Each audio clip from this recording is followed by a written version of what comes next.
Assalamualaikum. Pada pertemuan kali ini kita akan mendengarkan presentasi yang akan disampaikan oleh kelas 10 MIPA 1. Assalamualaikum warahmatullahi wabarakatuh. Alhamdulillahirabbil alamin. Wabihi nasta'inu ala umuri dunya waddin.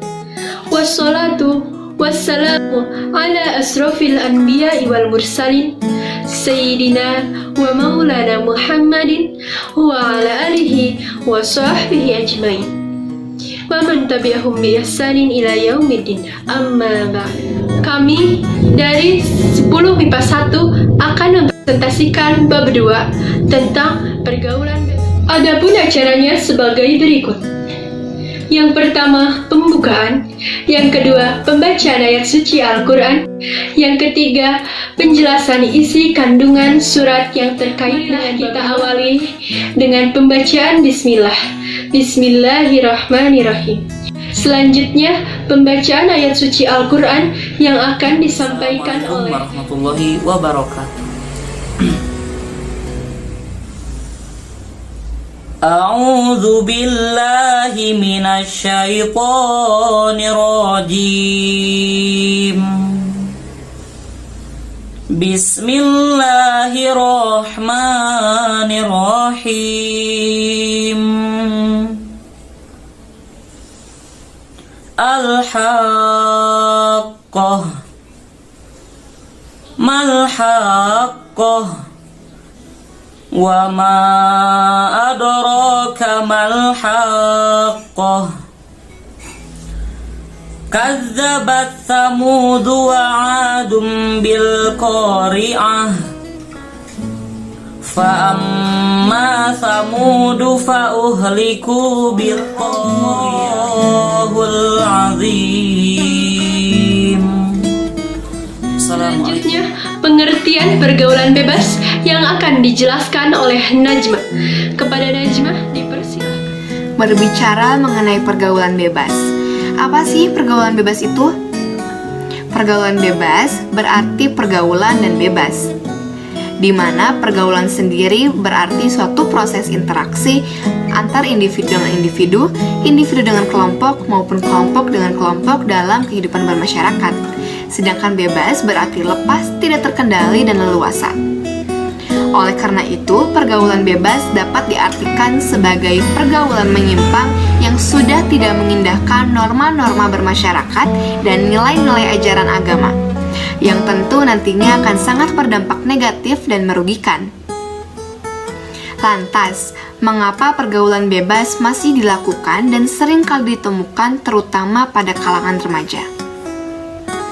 Karena pada usia remaja biasanya seseorang akan sangat labil, mudah terpengaruhi oleh bujukan orang lain, serta cenderung ingin melakukan hal-hal baru yang bahkan ia sendiri tidak tahu apakah hal tersebut baik ataupun tidak untuk dilakukan.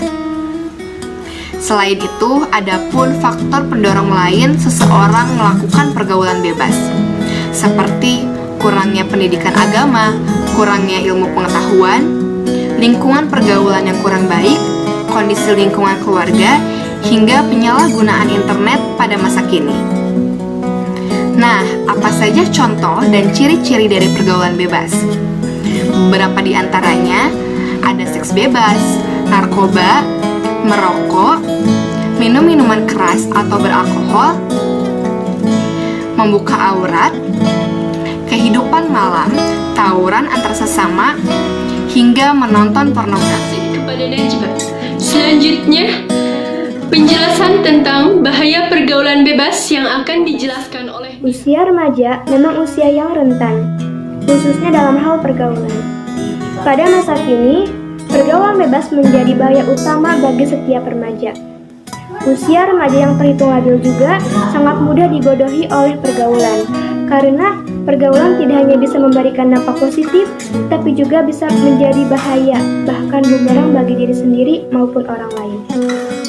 Adapun bahaya pergaulan bebas bagi diri sendiri adalah yang pertama, berdosa, karena telah melanggar perintah Allah Subhanahu wa Ta'ala dan kelak akan disiksa di akhirat. Hal ini jelas karena pergaulan bebas bisa menjerumuskan kepada hal-hal yang dilarang dan diharamkan oleh Allah Subhanahu wa Ta'ala, seperti zina, narkoba, minuman keras, dan yang lainnya. Tentu hal-hal itu dapat ditemukan jika sudah masuk ke dalam zona pergaulan bebas. Oleh karena itu, siapapun yang sudah masuk ke zona pergaulan bebas, maka ia sudah masuk ke dalam jurang kesesatan yang penuh dosa.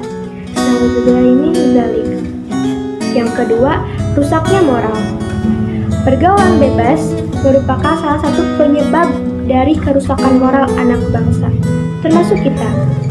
Mereka yang terlibat dalam pergaulan bebas merasa leluasa dan tidak diperhatikan oleh kedua orang tuanya. Padahal kedua orang tuanya sudah menasihati, tetapi anak tersebut tidak mau mendengarkan, sehingga anak tersebut kehilangan akhlak baik yang seharusnya dimiliki. Yang ketiga, menjerumuskan kepada narkoba dan minuman keras. Seperti yang diberitakan bahwa banyak para remaja yang terciduk atau tertangkap basah sedang melakukan pesta miras ataupun pesta narkoba. Bahkan banyak anak-anak usia dini yang sudah berani mencoba untuk mengisap rokok, bahkan yang minum minuman keras. Obat-obatan terlarang dan minuman keras ini dapat dengan mudah ditemui jika sudah masuk ke dalam zona pergaulan bebas. Karena di dalam zona pergaulan bebas, sebangsa obat-obat terlarang dan minum-minuman keras itu dijual secara ilegal. Yang keempat, kecelakaan sebelum menikah. Inilah yang merupakan dampak terbesar bagi diri sendiri maupun keluarga, yaitu kecelakaan sebelum menikah atau hamil di luar nikah. Hamil di luar nikah ini terjadi karena adanya perzinaan. Kurangnya pendidikan seks bebas untuk remaja juga bisa menjadi sebab utamanya. Mereka yang terlibat dalam perzinahan ini sudah tidak memiliki akal sehat karena mereka tidak mampu memikirkan apa dampak yang dapat ditimbulkan dari perbuatan yang mereka lakukan. Pergaulan bebas yang akan dijelaskan oleh Ransya. Kepada Ransya dipersilahkan. Di mana pergaulan bebas makin tidak terkontrol, kita harus menghindari hal-hal yang dapat menyebabkan terjadinya pergaulan bebas. Maka pada kesempatan kali ini saya akan menjelaskan tentang cara menghindari pergaulan bebas. Dari pergaulan bebas diantaranya 1. Memberikan pendidikan agama. Seseorang yang memiliki dasar pendidikan agama tidak akan mudah terjerumus ke dalam pergaulan bebas, karena ia dapat membedakan mana yang baik dan mana yang benar. 2. Mempererat hubungan orang tua dan anak. Hubungan orang tua dan anak yang erat secara langsung akan memberikan pengawasan yang lebih baik kepada anak. 3. Membatasi pergaulan. Pergaulan bebas bukanlah cara hidup yang baik, karena akan ada banyak dampak negatif yang didapatkan dari pergaulan bebas. Ada baiknya jika kita membatasi pergaulan kepada lingkungan atau teman yang hanya akan memberikan pengaruh positif. Yang keempat, memberikan pendidikan seksual kepada anak atau remaja. Keingintahuan remaja mengenai hal yang berkaitan dengan seksualitas terkadang tidak diberikan penyaluran yang benar, sehingga mereka akan mencari tahu melalui jalan yang salah. Pendidikan seksual sudah sepatutnya didapatkan anak sejak dini, karena hal itu akan membuat anak menjadi tahu bahaya dan akibat dari pergaulan bebas. 5. Memperluas pengetahuan. Ada kutipan yang menyatakan bahwa knowledge is power, yang artinya pengetahuan adalah kekuatan yang akan membuka cakupan wawasan yang luas. Dalam artian, seseorang akan mudah menentukan pilihan hidupnya karena ia telah mengetahui ilmu tentang berbagai sisi dan dampak dari pilihan yang telah ia buat. Sebaliknya, jika seseorang memiliki sedikit ilmu, dia tidak akan tahu bahwa ada pilihan yang lebih baik untuk masa depannya. Jadilah generasi muda berpotensi yang bermanfaat bagi negara sebagai armada dalam kemajuan bangsa. Terima kasih kepada Ransya. Demikian presentasi tentang pergaulan bebas dari 10 MIPA 1. Semoga kita dapat menjaga diri dari pergaulan bebas. Mari kita tutup dengan pembacaan hamdalah. Alhamdulillahirrabbilalamin. Saya Alia Nurhalida sebagai pembawa acara bermohon diri. Mohon maaf bila ada kesalahan. Semoga bermanfaat. Terima kasih. Wassalamualaikum warahmatullahi wabarakatuh.